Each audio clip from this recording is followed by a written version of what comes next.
ये जो तहरीरी फैसला जारी किया गया अमल दरामद से रोका है, अब ऑटोमेटिकली ज़ाहिर है ये बिल कानून बन जाना है।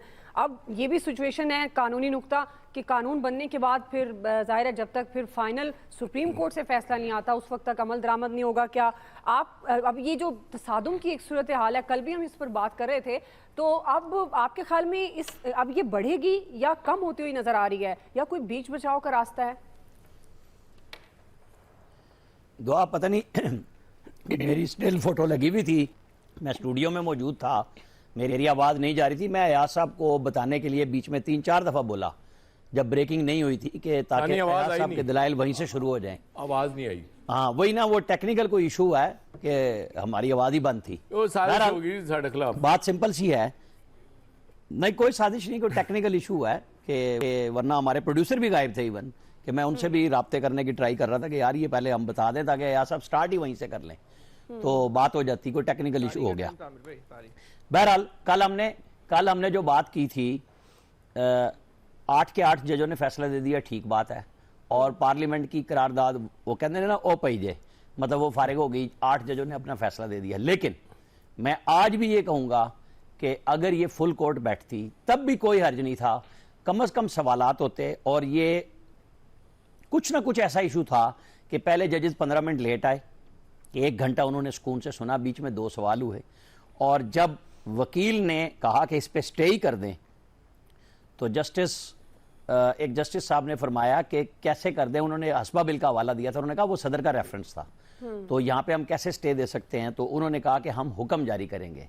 लगता यह है कि डिस्कशन फिर बाद में हुई है, फैसला तो गया उस ज़ाहिर है, और ये अमल दरामद इस तरह से हो रहा है कि सदर के जो आप कहते हैं इख्तियारात वो भी बंद, और पार्लियामेंट का जो बनाया हुआ बिल था वो भी बंद, कि अब 2 मई को 1 मई को यौम मजदूरान छुट्टी है, और पता नहीं वो कौन से मजदूर हैं जिनकी छुट्टी होती है। बहरहाल यहाँ पे अब 2 मई को ये केस लगेगा, पार्लियामेंट कल अपना वो नेशनल सिक्योरिटी कमेटी की इन कैमरा मीटिंग भी करेगी। बहरहाल बात ये है कि एक क्लियर हो गया कि लड़ाई इस पाकिस्तान में ख़त्म नहीं होने में आ रही।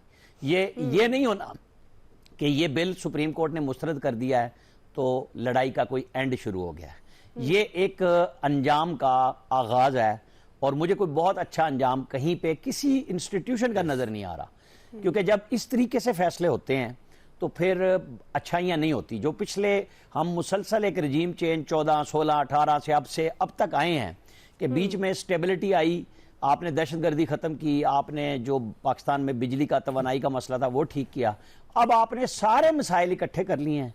अब चाहिए ये कि फिर एक एग्जेक्टिव ऑर्डर और भी आना चाहिए। जो लोग दुआ कर रहे थे कि गवर्नमेंट करेगी एग्जेक्टिव ऑर्डर, तो सुप्रीम कोर्ट को अब बहुत सारी चीज़ों के ऊपर कुछ फैसले अनाउंस कर देने चाहिए। ये इसी तरह समात करें, सुने और चलाएं गवर्नमेंट को, ताकि ये पाकिस्तान अगर यही चला सकते हैं जजेस तो चला लें, क्योंकि बाकी तो सारे फेल हो गए। ये पहले सबके साथ ही होते थे, अब अलग खेल चल रहे हैं, बात कर रहे हैं, फैसले दे रहे हैं।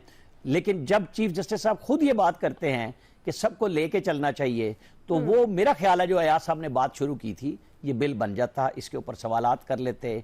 वो मेरा ख्याल है उन्होंने समझा कि नहीं, हालांकि चीफ जस्टिस साहब का अपना इख्तियार इसमें था, ये सुप्रीम कोर्ट की रेगुलेशन नहीं थी, ये चीफ जस्टिस के अपने इख्तियारात को रूल्स के तहत नहीं बल्कि कानून के तहत एक सीधा रास्ता देने की कोशिश की गई थी, जो खत्म हो गई। अब देखते हैं आगे क्या होता है।